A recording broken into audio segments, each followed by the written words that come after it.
महासेवा और MNS media news service में आपको सभी का स्वागत करते हुए आज का टॉपिक बताता हूं आपको, conveyance of property and recent amendments of in consumer protection act.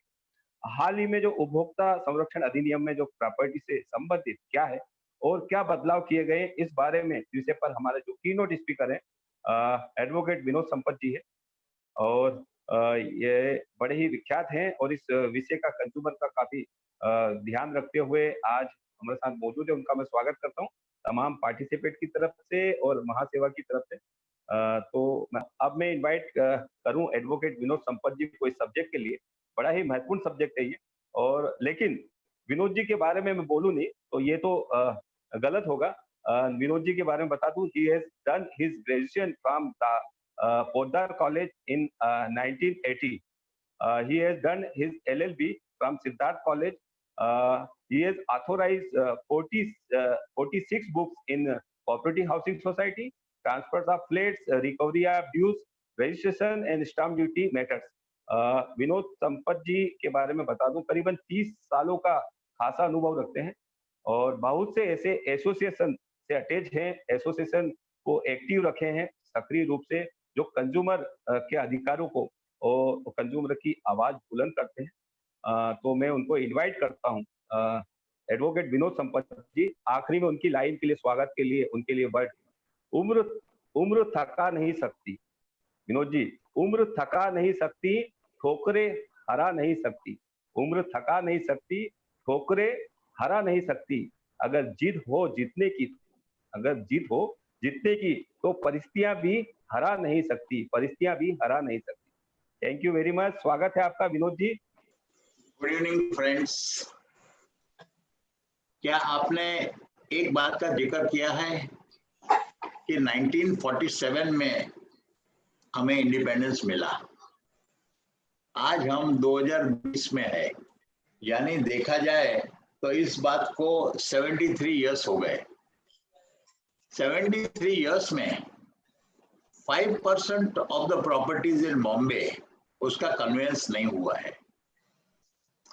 आज 1 रुपये का फोन कॉल होता है तो उसके लिए भी ट्राई जैसी अच्छी अथॉरिटी है और वो एकदम अच्छी तरह से उसका देखभाल करती है। 73 इयर्स के इतिहास में ढेर सारे फाइनेंस मिनिस्टर स्टेट के आए, ढेर सारे चीफ मिनिस्टर आए। सवाल ये है कि उन लोग ने क्या किया। आपको ताज्जुब लगेगा कि अर्बन लैंड सीलिंग एक्ट जो है हर सीएम ने खुद के पास रखा और कुछ काम नहीं किया, हार्डली वर्थ मेंशनिंग जैसा करे। प्रॉपर्टी के लॉस है, उसमें इतनी गलतियां होती आ रही है, उसके मिसाल पे जितना बोले उतना कम है।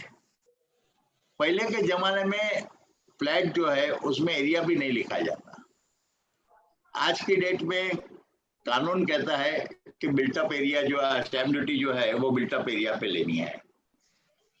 कानून कहता है कि कारपेट एरिया लिखना चाहिए। दोस्तों, 73 इयर्स के बाद में भी हमारे इंटेलिजेंट गवर्नमेंट के ऑफिसर्स को ये नहीं मालूम कि कारपेट एरिया और बिल्टअप एरिया का रेशियो जो है वो सेम नहीं होता।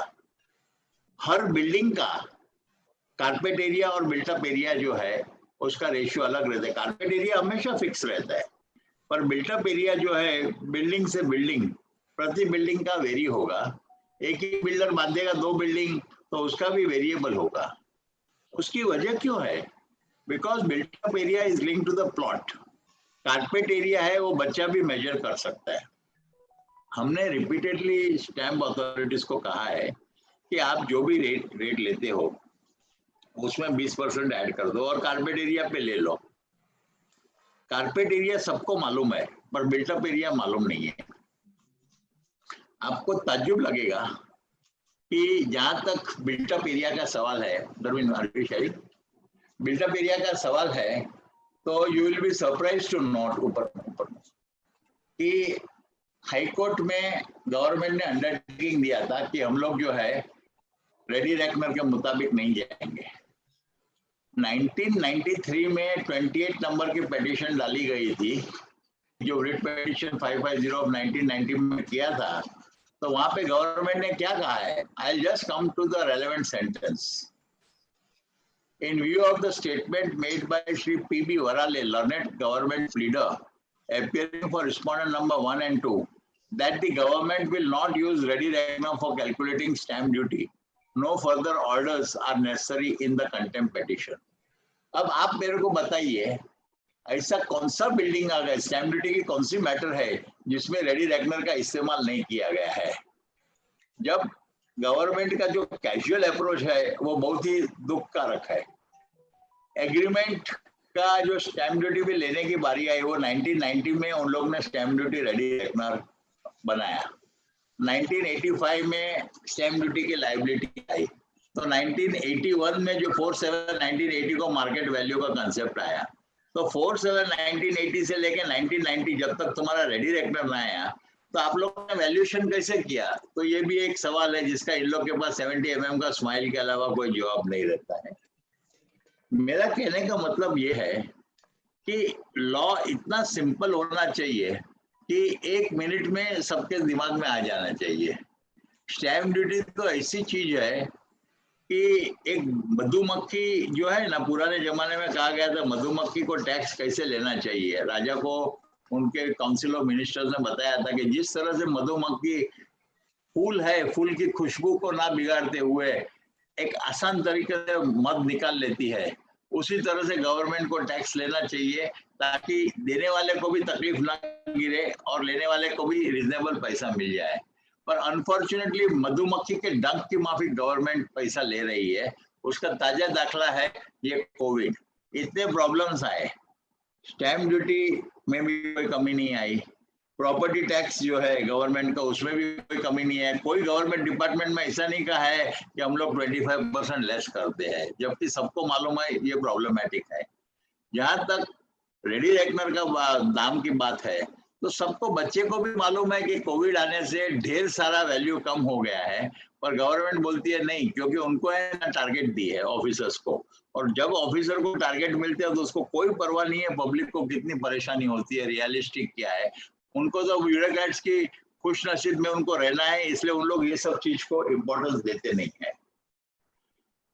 अभी अपन आते हैं कंज्यूमर के टॉपिक पे।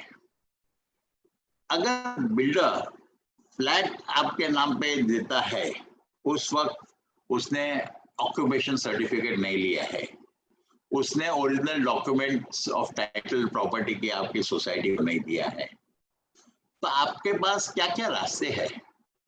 एक है कोर्ट में जाओ, हाई कोर्ट में, सिटी सिविल कोर्ट में। दूसरा रास्ता है डीम कन्वेंस में जाओ। हमारे दोस्त रमेश प्रभु जी ने बहुत मेहनत की है डीम कन्वेंस में, और उसमें काफी जन को जल्दी से मिल गया है। मेरी राय में जो बिल्डिंग को तुरंत ही रिडेवलपमेंट में जाना है उसको डीम कन्वेंस में जावे, क्योंकि मजबूरी है। पर जिस सोसाइटी डीम कन्वेंस में रिडेवलपमेंट में नहीं जाना चाहती है और जिसके पास थोड़ा टाइम हो 2-3 साल का, तो उसे 101% कंज्यूमर कोर्ट में ही जाना चाहिए।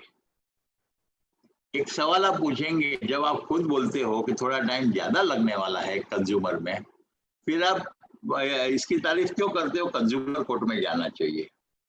उसकी वजह यह है कि कंज्यूमर कोर्ट में आपको अलग अलग विंडोज में नहीं जाना है। डीम कन्वेंस में पहले डीडीआर के पास जाना है, उसके बाद में सब रजिस्ट्रार के पास जाना है, उसके बाद में सीटीएस प्रॉपर्टी कार्ड के लिए सर्वे ऑफिस में जाना है, उसके बाद में प्रॉपर्टी टैक्स बिल और वाटर बिल के लिए जाना है। यानी आपको 4 विंडोज में जाना है। आपको ताज्जुब लगेगा कि कन्वेंस के डॉक्यूमेंट में आपको साइन करने की भी कोई जरूरत नहीं है, because transfer of property act कहता है कि ये जिम्मेदारी जो है वो सेलर की है, वो लीगल एंटिटी को प्रॉपर्टी ट्रांसफर करके देवे। इसलिए कई बार बिल्डर के सॉलिसिटर कहते हैं ये ड्राफ्ट करना है, वो करना है, वो चीज में जाने का ही नहीं, हमको कुछ जानना नहीं है, तू हमको कन्वेंस करके दे। सुप्रीम कोर्ट का ये जजमेंट है, केरला हाई कोर्ट का भी जजमेंट है। अगर तूने कुछ गलती की है तो वापस डीड ऑफ रेक्टिफिकेशन करके तेरी गलती सुधार, हमको इन्वॉल्व मत कर। बिल्डर जब प्रॉपर्टी बेचता है तो उसके पास सब कुछ डॉक्यूमेंट्स रहते हैं, हमारे he is a party to the transaction, और उसके लिए उसके पास सबके स्टैम्प ड्यूटी के पेपर्स है, रजिस्ट्रेशन के पेपर्स है। कानून कहता है कि 1 साल के अंदर कन्वेंस, 4 महीने के अंदर कन्वेंस करना है, कानून ये भी कहता है कि 1 साल तक आप फ्लैट ट्रांसफर नहीं कर सकते, यानी 4 महीने के अंदर आपके पास कोई ट्रांसफर का पावर ही नहीं दिया गया है, इसलिए बिल्डर के पास सारे पेपर्स है, तो उसे फ्लैट परचेजर के पास या सोसाइटी के पास वापस आने की जरूरत नहीं है कन्वेंस करने के लिए। और मान लो कोई फ्लैट बिक भी गया है तो सब रजिस्टर ऑफिस में जाके वो सर्च लेके उधर से उसकी कॉपी निकाल सकते हैं। अभी अपन आते हैं what are the procedures for consumer court. एक सिंपल नोटिस देनी है। मैं मेरे इतने सारे केसेस में मैं स्टैम्प ड्यूटी की कॉपीज भी नहीं देता हूँ बिल्डर को कोर्ट में। क्यों? मैं क्यों दूं? तेरे पास तो है, मेरे को तेरे को देने की जरूरत क्या है? अगर तेरे पास नहीं है तो जा तू सर्च ले प्रॉपर्टी सब रजिस्ट्रार के ऑफिस में, तेरे को सब उधर मिलेगा। और फिर भी तेरे को कुछ दिक्कत आती है तो बता मेरे को, तेरे कितने फ्लैट बेचे, कितने के तेरे पास है, कितने के नहीं है, और उसके बाद में सोचेंगे। Conveyance has to be given in favor of the legal entity, that is the cooperative society. So you don't require other member signature or most of the information, nothing is required. मैंने flat का पैसा दिया, मेरा role खत्म, मेरे को और कुछ नहीं करना है। जितना पेपर्स चाहिए तू कहाँ से ला, that is not my concern. हाँ, if you are coming in a cooperative way, I will support you. You come to my office, meet my manager, and take whatever papers I have got in the society. We will definitely support you if you are coming with a positive approach. Consumer court में problems क्या आते हैं वो मैं आपको पहले बताता हूँ। जैसे कि आप जानते हैं छोटी छोटी प्रॉपर्टीज की भी वैल्यू क्रोर्स में रहती है, और कंज्यूमर कोर्ट के लॉस के मुताबिक the agreement value of the property has to be taken into consideration. तो ऑब्वियसली आज की डेट में थोड़े भी फ्लैट होते हैं तो क्रोर्स में ही प्रॉपर्टी की वैल्यू हो जाती है, और क्रोर्स में प्रॉपर्टी की वैल्यू हो जाती है, इसलिए स्टेट में नेशनल कमीशन में केस जाता है। 1 करोड़ और उसके ऊपर जो है वो नेशनल कमीशन में जाता है। अभी उसकी लिमिट बढ़ने वाली है जिसके बारे में मैं अभी आपको बताऊंगा थोड़ी देर में। तो 1 करोड़ के ऊपर की वैल्यू की प्रॉपर्टी का जो भी ट्रांजेक्शन है वो जो है वो स्टेट में नेशनल कमीशन में जाता है। अभी नया जो लॉ आएगा उसमें 10 करोड़ के ऊपर की प्रॉपर्टीज की वैल्यू जो है वो नेशनल कमीशन में जाएगी। इसलिए बाय एंड लार्ज अपन देखें तो मोस्ट ऑफ द सोसाइटीज की आज की डेट में वैल्यू 1 करोड़ के ऊपर है, और आज की डेट में सबको नेशनल कमीशन में जाना पड़ता है। नेशनल कमीशन में जाने का सबसे अच्छा फायदा क्या है कि वहाँ के जजेस है ना, they are very very educated persons, they know the implications. और जो चीफ जस्टिस रहते हैं नेशनल कमीशन का, he is a retired supreme court जज, इसलिए you can not talk anything nonsense there. You have to be precise to the law point and you have to talk only law, no time pass, no vague talks, nothing. वो builder को एक ही बोलता है कि तूने पैसा लिया तो तूने कन्वेंस क्यों नहीं किया है। और मजे की बात इसमें क्या है, आपको property card, property tax bill, water charges bill सब मिलता है। आप जब क्लेम करते हैं तो इनवेरिएबली मैंने देखा है, आप लोग क्या देखते हो कि मेरे को कन्वेंस मिलना चाहिए। मेरी राय में conveyance is a by product, उसको तो इंपॉर्टेंस भी नहीं देने का अपने को। If you look at the provisions of law, section 11 of the Maharashtra ownership flats act, वो कहता है कि promoter to convey title etcetera. Etcetera words है ना, very rarely you will find it in any definition. यानी अभी मैं थोड़ा आपका वक्त लेता हूं। एग्रीमेंट जब भी बनता है तो गवर्नमेंट ने एक पहले प्रिस्क्राइब फॉर्म किया था मॉडल एग्रीमेंट, रेरा में भी मॉडल एग्रीमेंट है। तो ये जो एग्रीमेंट होता है ना, that has to take into consideration the chain of agreements. यानी समझो बिल्डर ए ने माल बिल्डर बी को बेचा, बिल्डर बी ने माल बिल्डर सी को बेचा, और बिल्डर सी के साथ फ्लैट परचेजर्स का सौदा हुआ। प्रॉपर्टी कार्ड में नाम समझो ए का है, ए बी सी और फ्लैट परचेजर, ये सबको कंफर्मिंग पार्टी के रूप में वो सब बिल्डर्स को आना चाहिए, और बाद में एग्रीमेंट उसको फ्लैट परचेजर के साथ करना चाहिए। तो पहला बिल्डर का व्यायाम इधर ही शुरू होता है, because section 11 says promoter to convey the title etcetera. Note 1 में कहा जाता है ये सारे क्लॉसेस कंपलसरी क्लॉज है। नोट 2 में कहता है कि ये जो सारे है वो सारे को party you have to make them in an agreement. और बिल्डर को डर रहता है कि अगर वो आगे वाले पार्टीज को कंफर्मिंग पार्टी बनाएगा और कल कुछ झगड़ा होएगा तो वो रजिस्ट्रेशन के लिए आएगा ही नहीं, इसलिए प्रॉपर्टी का टाइटल डिफेक्टिव होगा। इसलिए आमतौर पे वो सब लोग को बिल्डर कभी भी कंफर्मिंग पार्टी बनाता नहीं है। तो इसको आप आपके फायदे में कैसे ले सकते हो? आपको यही कहना है कि मैंने फ्लैट लिया था 3 करोड़ का, 3 करोड़ की मैंने जब ड्यूटी भरी थी 15 लाख रुपए, आज वो प्रॉपर्टी हो गई 5 करोड़, मेरा एग्रीमेंट तो डिफेक्टिव है। तो 3 करोड़ का भी जो 5 करोड़ का वैल्यू है उसमें तू सारे एग्रीमेंट मेरे को साइन करके उसको लोग को पार्टी बना के दे और वापस स्टैंप ड्यूटी भर, यानी 5 करोड़ की 5% पकड़े तो 25 लाख होती है, और कितने फ्लैट है वो आप गिनो।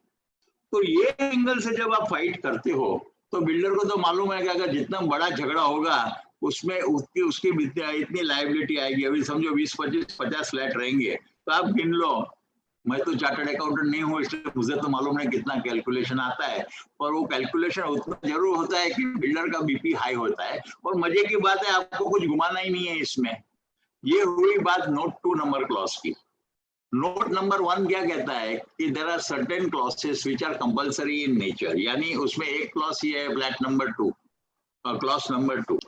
समझो मैंने एक फ्लैट परचेस किया, मैंने उसका 2 करोड़ रुपया दिया, तो मैंने 2 करोड़ रुपया दिया है, उसमें से एक अमाउंट समझो 5 लाख का अमाउंट है, वो अमाउंट कॉमन एरियाज का दिया है। आज मैं मेरे फ्लैट में समझो मेरा 201 नंबर का फ्लैट है, तो मैं बिल्डिंग में आऊंगा, स्टेयरकेस यूज करूंगा, लिफ्ट यूज करूंगा, स्टिल्ट का एरिया यूज करूंगा। तो ये सारे जो एरियाज है कॉमन एरियाज एंड एमिनिटीज, वो सारा का पैसा सारे लोग ने दिया है। That you should always remember. This is the reason why Maharashtra Ownership Flats Act says that a builder can only sell a flat, and flat is defined as a separate and self-contained set of premises. आप open parking देखोगे, stilt parking देखोगे, open terrace देखोगे, garden area देखोगे, तो they are not self-contained set of premises, they are all open to sky. इसलिए आपको एक चीज बहुत ही जरूरी जाननी है कि बिल्डर को थर्ड पार्टी राइट्स क्रिएट करने का कोई राइट नहीं है ऐसी कॉमन एरियाज में। और इसका रीजन क्या है, थोड़े वक्त के बाद में बिल्डर को जो है कन्वेंस एक्सिक्यूट करना है, and if already a right is created in that particular property in favour of third party, it amounts to cheating, और वो करने पे उसको क्रिमिनल ऑफेंस हो जाता है। आपको जान को ताज्जुब लगेगा, तो आदि गोदरेज जैसे ऑफिसर, जैसे सीनियर मोस्ट इंडस्ट्रियलिस्ट पे चीटिंग का केस ऑलरेडी ये विक्रोली कोर्ट से लेके सेशंस कोर्ट और अभी हाई कोर्ट में गया है। सेशंस कोर्ट में मैजिस्ट्रेट ने उनको कन्विक्ट करके वो डायरेक्शन दे दिए कि सेशंस कोर्ट ने कि इस पे ऑफेंस लगाओ और केस चालू करो। Godrej went to high court और वो ऑर्डर पे भी स्टे लाए हैं। In the course of time that will come, but the point is very clear, for sale of a open parking industrial आदि गोदरेज जैसे पे क्रिमिनल केस चालू है। वो कोई भी चाहे तो उसको उसके पेपर्स मिल जाएंगे, कोई बड़ी बात नहीं है, ओपन सीक्रेट है ये। इसलिए ओपन पार्किंग, स्टिल्ड पार्किंग, इस सब का आपको कोई फिक्र करना ही नहीं है। बिल्डर आपके साथ जब भी बात करेगा तभी वो कहेगा देखो अब आपका एग्रीमेंट पढ़ गया हो, एग्रीमेंट का ये नंबर का क्लॉज कहता है कि तुम ये नहीं कर सकते, वो नहीं कर सकते, तुमने तुम्हारे हाथ बांध दिए है। एग्रीमेंट जो है that is just a contract, it is a contractual obligation, और स्टैट्यूट जो है it is a statutory obligation. जैसे मैंने आपको 2 नंबर का क्लॉज का एग्जांपल दिया कि ओपन स्पेस का इतना पैसा दिया, ये सब मेरी प्रॉपर्टी है, इसलिए उसमें एग्रीमेंट में कुछ भी लिखा उसकी कोई वैल्यू नहीं है। कई एग्रीमेंट में आप देखोगे चाहे वो कंज्यूमर कोर्ट के लिए या रेरा के लिए कि तुम आर्बिट्रेशन में जाना पड़ेगा, वो सबको कोई मतलब ही नहीं है, because consumer court, RERA is an additional remedy. इसलिए आपको राइट है, you can knock the doors of this court in spite of the various clauses being mentioned in the agreement. इसमें दूसरा एक क्लॉज ये है 4 नंबर का क्लॉज में कि builder has to declare the FSI कितनी है। आप जब फ्लैट लेते हो उसमें फर्स्ट पेमेंट जब भी किया गया है, I am saying when token amount दिया है, तो मेरी आप सब लोग से एक ही रिक्वेस्ट है कि कभी बिल्डर के साथ WWF फाइट करने का सोचते हो तो आपको अच्छी तरह से फाइट करनी है, तो पहला काम करो आरटीआई में एक एप्लीकेशन डालो और वो प्लान की कॉपी निकालो फर्स्ट फ्लैट कभी फर्स्ट टोकन देने के वक्त। तो वो फर्स्ट एग्रीमेंट का जो टोकन पेमेंट किया है तो उस वक्त के प्लान निकालो। बिल्डर कानून के नजरिए से जब तक वो परमिशन नहीं लाता है तब तक उसको फ्लैट बेचने का परमिशन ही नहीं है, और इसलिए कई बार बिल्डर सॉफ्ट लॉन्च करते हैं, which is illegal. It involve criminal action on the builder. He does not have any right to sell a property unless he gets the plans are submitted to the corporation. Commencement certificate नहीं लाया, IOD नहीं लाया तब तक, IOD नहीं लाता है तब तक. इसलिए बिल्डर की बात तो में कभी नहीं आने का. Only talk in terms of law with him. और उसके साथ बात भी कैसे करने की लॉ के पॉइंट में. सबसे पहला तो आप कभी भी बात करते हो उससे तरह से बिल्डर्स फ्लैट परचेजर को फंसाते हैं. आप लोग ये भी जानते हो कि कई बार जो है फ्लैट परचेजर से फ्लैट परचेस किया है तो उन लोग जब जजेस खुद के घर पे जाते हैं, खुद के सर्कल में मिलते हैं, तो वहां पे उन लोग को जानने को मिलता है कि किस तरह से फ्लैट परचेजर्स को फंसाया जा रहा है. और उसके बारे में मैं आपको सिर्फ एक ही पैराग्राफ पढ़ के सुनाता हूँ. Being regularized by compounding, but that is by way of exception. Unfortunately, the exception with the lapse of time and frequent exercise of the discretionary power confirmed by such exception has become the rule. Only such deviation deserves to be condoned as are bona fide or are attributable to some misunderstanding, or are such deviations as where the benefit gained by demolition would be far less than the disadvantages suffered. Other than these deliberation, deviations do not deserve to be condoned and compounded. Compounding of deviation ought to be kept at a bare minimum. अभी interesting बात अभी शुरू होती है. The cases of professional builders stand on a different footing from the individual constructing his own building. A professional builder is supposed to understand the law better, and deviation by such builder can safely be assumed to be deliberate and done with the intention of earning profits, and hence deserve to be dealt with strongly so as to act as a deterrent for future. Supreme court का कहना है कि एक आम आदमी building बांधता है तो उससे गलती हो सकती है, पर जब बिल्डर बांधता है उसको तो सब कुछ मालूम है. अभी जो पैराग्राफ है वो बहुत इंपॉर्टेंट है. अभी sentence, it is common knowledge that the builders enter into underhand dealings. यानी सुप्रीम कोर्ट को भी पता है कि बिल्डर 2 नंबर के कामकाज करते हैं, और जहां सिर्फ पता ही नहीं, वो सुप्रीम कोर्ट खुद के जजमेंट में ये लिखता है. Be that as it may, the state government should think of levying hefty penalties on such builders, and therefrom develop a welfare fund which can be utilized for compensating and rehabilitating such innocent or unwary buyers who are displaced on account of demolition of illegal construction. आज builders lobby इतनी powerful है कि इतना supreme court का इस तरह क्या है, 1999 का जजमेंट 2004 में आया है, पर आज तक भी उन लोग ने, सुप्रीम कोर्ट ने जो है कि ये जो आया है उसके बाद में भी इन लोग ने ये हुआ नहीं है. धर्मेंद्र जो है उसने इतना कहने के बावजूद भी इतना आया नहीं है. अभी I will come to the salient features of the consumer protection act जो नया है. In principle everything is done. Act भी आ गया है, रूल्स भी अनऑफिशियली बाहर आ चुके हैं, but they are not published it. Consumer protection act 2019 करके ऑलरेडी एक्ट तो बाहर आ चुका है. रूल्स अभी any moment they are going to regularise. अभी ये जो कंज्यूमर प्रोटेक्शन एक्ट का अपन प्रियम्बल देखेंगे तो प्रियम्बल ये कहता है कि it is protection of rights of the consumer in a better manner. यानी ये एक्ट जो 9 अगस्त 2019 को आया है, एक्ट आज की डेट में एप्लीकेबल नहीं है क्योंकि रूल्स नहीं बने हैं. तो उसका फर्स्ट प्रियम्बल ही कहता है कि इसको अच्छी तरह से एडमिनिस्ट्रेशन करने के लिए, और ये इसके लिए प्रोटेक्शन ऑफ इंटरेस्ट के लिए है. मैं थोड़ा अभी फास्ट जाऊंगा because I have to respect time. इसका सेक्शन 2 सब क्लॉज 6 कहता है, एन अनफेयर कॉन्ट्रैक्ट और अनफेयर ट्रेड प्रैक्टिस और a restrictive trade practice has been adopted by any trader or service provider. Important thing क्या है, service provider को भी उसमें ले लिया है. यानी कि समझो मैं बिल्डर हूँ, मैं कुछ कॉन्ट्रैक्ट करता हूँ और मेरा सर्विस प्रोवाइडर के रूप में मैंने मैजिक ब्रिक किया, ऐसा कोई भी कंपनी को मैंने दिया तो उसको भी इसके पे ये ले लेंगे. बाद में दूसरा एग्जांपल है सर्विस प्रोवाइडर का 6 सब क्लॉज 4 में, a price in excess of the price of the price. यानी आज मैं पानी का एक बोतल लेता हूँ बिसलेरी का, तो उसके ज्यादा पैसे लिखे होते हैं प्राइस से. वाटर बॉटल के जो कॉमन होता है, कोल्ड ड्रिंक के कॉमन होते हैं, तो उसमें भी वो बिल्डर और sorry the hotel person will be liable. ये सबको भी इसमें आ गए. ये service provider an unfair contract, unfair trade practice or a restrictive trade practice that has been adopted by any trader or service provider. इसमें society नहीं बनाना, health club नहीं देना, एडवांस मेंटेनेंस देना, मैनेजमेंट करते वक्त कोई एजेंसी को देना और उसको कई बार देखा जाता है कि 18%, 20%, 25% मैनेजमेंट फी के रूप में पैसे दिए जाते हैं, तो वो सब भी आ जाते हैं। क्लेम फॉर प्रोडक्ट लाइबिलिटी भी जो 2+6 में स्ट्रक्चरल डिफेक्ट्स, बिल्डिंग कोलैप्सिंग वगैरह जो भी है वो उसमें आ जाते हैं। Clause number 7 sub clause number 2 कहता है कि अभी बेनिफिशियरी कौन है वो भी कंज्यूमर में आ जाएगा, यानी कि माइनर जो है, माइनर के नाम पे मैंने फ्लैट लिया है तो वो भी आ जाएगा।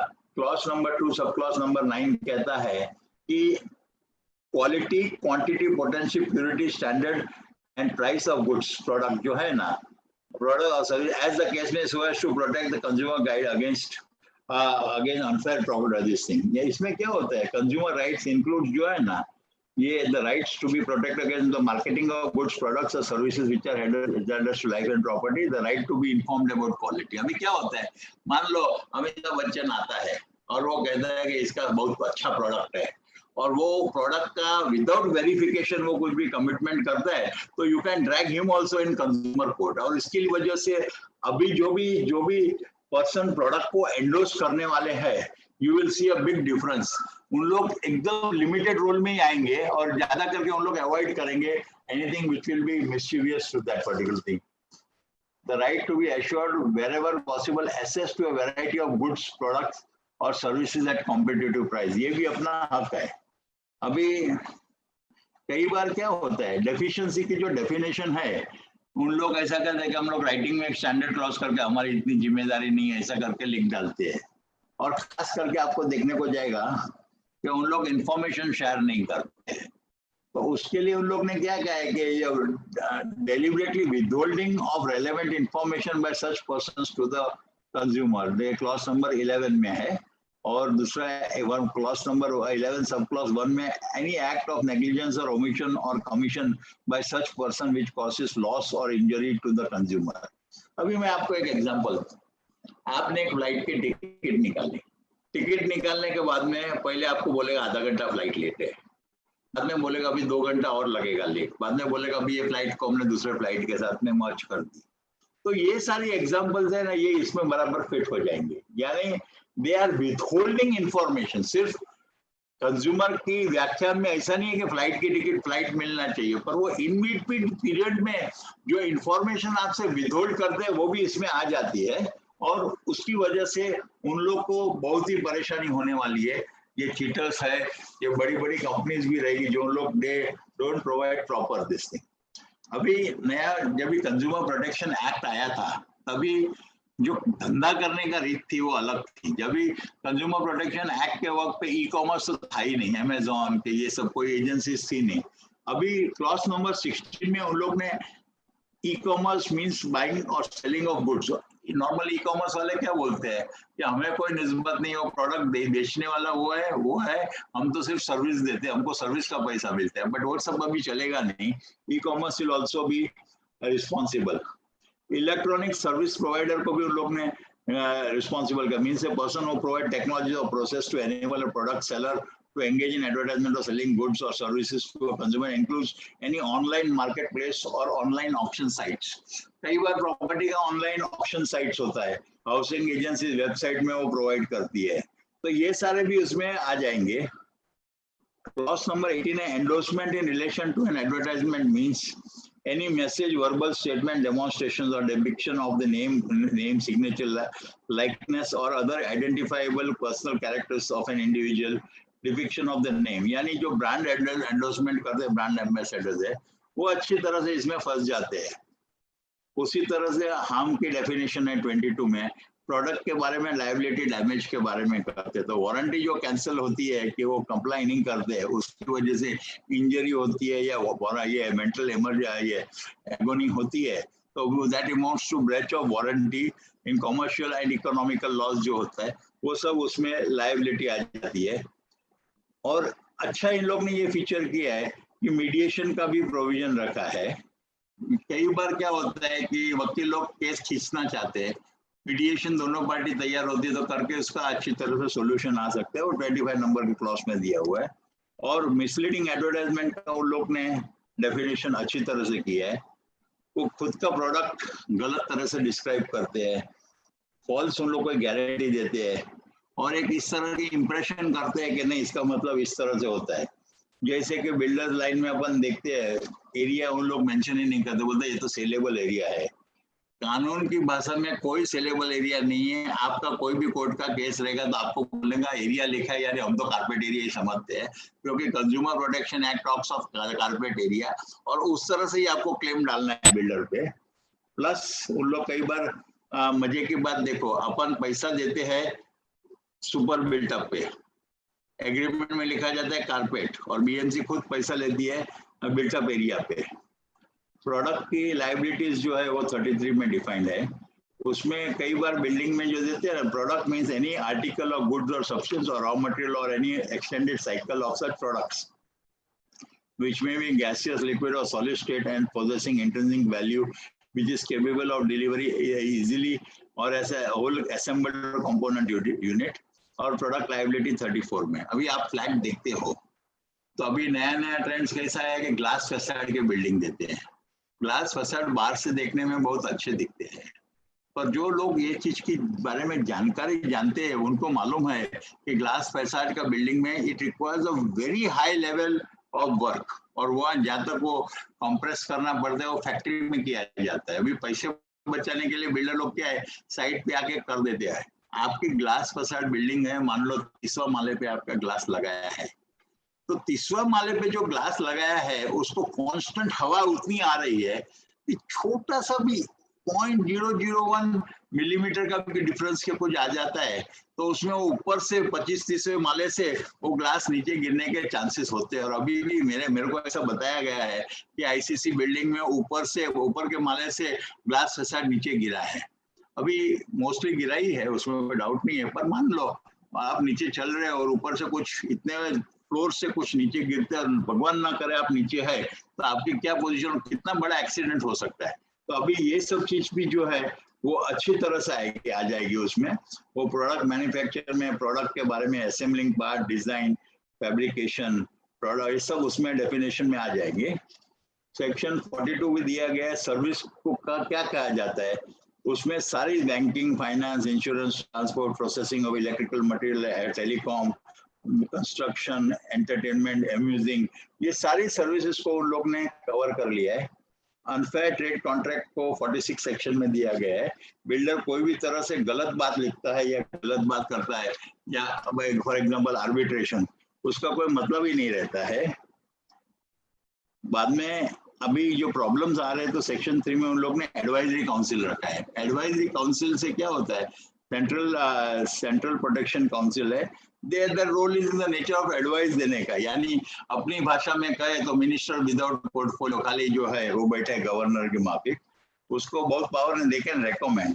दूसरा सेंट्रल कंज्यूमर प्रोटेक्शन अथॉरिटी का बनाया गया और उसके पास बहुत पावर्स है, right of relating to violation of rights of consumer, unfair trade practice, false misleading advertisements, public interest में कुछ करना। भी मान लो किसी बिल्डर ने एक गलत एडवर्टाइजमेंट दे दी तो सेंट्रल कंज्यूमर प्रोटेक्शन अथॉरिटी है, उसके पास पावर है, दे कैन स्टॉप, उनको उसी वक्त रोक सकते हैं और उस पर एक्शन भी ले सकते हैं। और ये सब जो चीज है सेंट्रल प्रोटेक्शन अथॉरिटी चाहे तभी कोई प्रोफेशनल्स को उसको भी अपॉइंट कर सकती है जिसको पास स्पेशल नॉलेज की जरूरत है। कंप्लेंट जो है वो कंप्लेनेंट जो है 17 नंबर के क्लॉज के मुताबिक इलेक्ट्रॉनिक मोड में भी कर सकता है, वो बहुत इंपॉर्टेंट है। एविडेंस उसके पास होता है तो सेंट्रल प्रोसेसिंग अथॉरिटी के पास बहुत ही पावर्स है। वो समझो माल बेचा है तो माल वापस मंगवा भी सकते हैं, उसका प्राइस का रिम्बर्समेंट भी दे सकते हैं और जो भी गलत है उसको स्टॉप भी करवा सकते हैं। इसका बहुत ही बड़ा पावर है। और अभी आप देखोगे कि जो जिस तरह से धंधा कर रहे थे तो अब तक उतना उन लोग फेयर नहीं करते थे, पर ये कंज्यूमर प्रोटेक्शन अथॉरिटी का जब भी आएगा तभी अच्छे लोग की बैंड बच जाएगी। अभी आपने शायद देखा रहेगा फेयर एंड लवली कंपनी था तो उन लोग ने बोला है कि हम लोग नाम निकाल डालते, फेयर उसमें से निकालते थे, देंगे। हो सकता है ये इसकी वजह से भी हो गए, because they can see the writing beyond the wall which is coming. इसलिए जो मस्ती के एरियाज है वो सब अभी एकदम अलग ही वे में जाने वाले, इंटरनेशनल लेवल्स पे हो जाएगा। और कंज्यूमर को जो पावर है वो कई बार तो आप सोच नहीं सकते उतने बड़े पावर रहते हैं। बट सेंट्रल अथॉरिटी को एडवर्टाइजमेंट देते हैं उन लोगों को रोकने का भी अधिकार है, और जो है उसको पेनल्टी जो है 10 लाख रुपए तक के मैन्युफैक्चरर को पेनल्टी भी दे सकते हैं। और दूसरी बार समझो वो बिल्डर गलती करता है तो उसको 50 लाख की फाइन करने का भी उसके पास पावर है। मिसलीडिंग एडवर्टाइजमेंट देने वाले बहुत डरेंगे, क्योंकि 10 लाख 50 लाख की कोई छोटी अमाउंट नहीं है। Plus they can stop it also. और मजे की बात क्या है, ये पर्सन किसी को भी एग्रीड होता है तो सेक्शन 20 और 21 में नेशनल अपील कर सकते हैं नेशनल कमीशन उसके लिए। सेंट्रल डिस्प्यूट रिड्रेसल कमीशन करके भी बनाया है हर डिस्ट्रिक्ट में। अभी कंज्यूमर में किस तरह से है कि अगर आपका जो भी प्रोविजन है वो प्रोविजन 1 करोड़ तक का है तो कंज्यूमर फोरम जो था उसके पास पावर है। 1 करोड़ से 10 करोड़ का लिमिट अभी आने वाला है, वो स्टेट कमीशन जो अभी है उसको दिया जाएगा। 10 करोड़ के ऊपर नेशनल कमीशन के पास जाने वाली है। और जुरिस्डिक्शन इज वेरी इंपॉर्टेंट। मगर मैं समझो घर पे रहता हूँ या मेरी ऑफिस है तो मैं उधर दो में से कोई भी जगह से कर सकता हूँ। इसलिए in short they try to take into consideration the convenience that will be for the consumer. And builder लोग किसको ज्यादा डरते हैं, पैसे की बात आते हैं ना तो उसको उतनी परवाह नहीं होती कि कैसे भी अपन मैनेज कर लेते हैं। अभी रेरा में भी है तो अपन देखते हैं कि बहुत सारे बिल्डर्स डिफॉल्ट करते हैं। मेरी राय में RERA is an excellent act, एकदम बढ़िया एक्ट है। उसमें एक ही चीज की खाली कमी है, और वो कमी ये है कि उसमें क्रिमिनल का पावर उसको लेना चाहिए। कि मान लो आज एक बिल्डर ने कुछ गलती की तो स्ट्रेट में वो बिल्डर को लॉकअप में डालने का पावर जो है वो बिल्डर के पास रहना चाहिए। उसमें बाद में मानवता नहीं रखनी चाहिए कि ये बेचारा एक फ्लैट परचेजर की वजह से मेरे दूसरे 50 फ्लैट परचेजर्स क्यों सफर करे। एक भी फ्लैट परचेजर है क्या उसने पैसा नहीं दिया है, as a flat purchaser what do I care कि जब बिल्डर ने मेरे साथ चीटिंग किया है तो उस पे जरा सा भी मैं उसको छोड़ू क्यों। जब मेरी जिंदगी वो बर्बाद कर रहा है, मेरे को रास्ते पे ला रहा है, तो मैं उसका क्यों परवाह करूं। और यही चीज की वजह से बार बार लोग कंज्यूमर फोरम में जाते हैं। कंज्यूमर कोर्ट के पास जो पावर है वो अच्छे से अच्छे बिल्डर को जेल में डालने का पावर है। वो कुछ भी उसका बाहर का उसकी कोई परवाह नहीं है। और हमारा तजुर्बा ये कहता है कि जब भी हम लोग कंज्यूमर कोर्ट में जाते हैं 27 के एप्लीकेशन डालते हैं तो अच्छा बिल्डर है हम वो करवा के देते हैं। सो ये जो प्रोविजन जो है ये सेक्शन 27 का जूनियर एक्ट में, वो बहुत ही इंपॉर्टेंट प्रोविजन है। और ये मेरी रमेश जी से यही रिक्वेस्ट है कि वो कंज्यूमर ये रेरा में गौतम चैटर्जी से और नेशनल लेवल पे मिनिस्टर से यही चीज को फोकस करें कि ये बिल्डर पे क्रिमिनल एक्शन होना ही चाहिए रेरा में।